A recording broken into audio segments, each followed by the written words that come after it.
Le 8 septembre prochain s'ouvrira à Paris un procès historique, celui des attentats du 13 novembre 2015.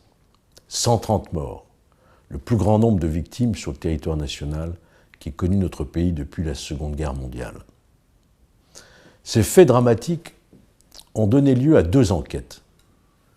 L'enquête des juges d'instruction, 5 juges d'instruction qui se sont attachés à remonter et à tirer le fil de l'écheveau jusqu'à Raqqa et Mossoul pour identifier les commanditaires, les préparateurs, les exécutants, les logisticiens de ces attentats qui sont déroulés au Bataclan, sur les terrasses et cafés de Paris et au Stade de France. Parallèlement à l'enquête des juges d'instruction, une commission d'enquête parlementaire que j'ai l'honneur de présider s'est attachée à rechercher les éventuels dysfonctionnements des services de l'État. C'est vrai, les services de renseignement, la DGSI, la DGSE n'ont pas été en capacité de prévenir, de déjouer. Notre force d'élite également, que ce soit le RAID, le GIGN, sont restés au second plan. Pourquoi avoir fait le choix de la BRI ce soir-là pour intervenir alors qu'il y avait 1500 personnes présentes au Bataclan? Et même si ces hommes, on doit louer leur courage, il faut se poser certaines questions. Pourquoi tel ou tel choix?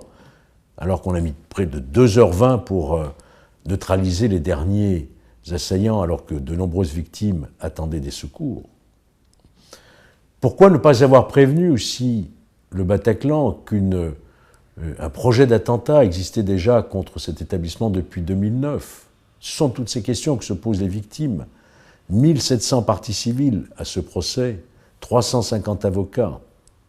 Mais ce sont tous les Français qui se posent aussi ces questions, qui seront soumises à l'examen des magistrats, sous le feu roulant, évidemment, de 350 avocats qui seront présents.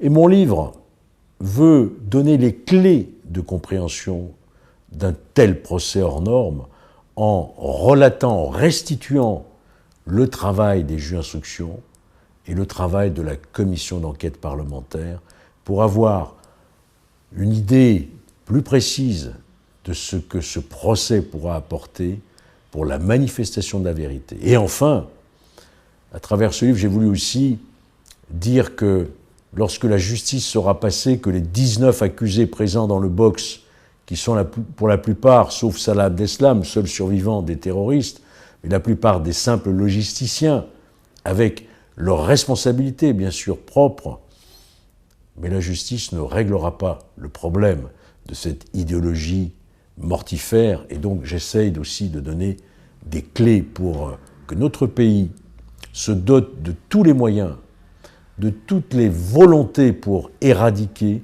ce fléau afin qu'un tel événement tragique ne puisse se reproduire.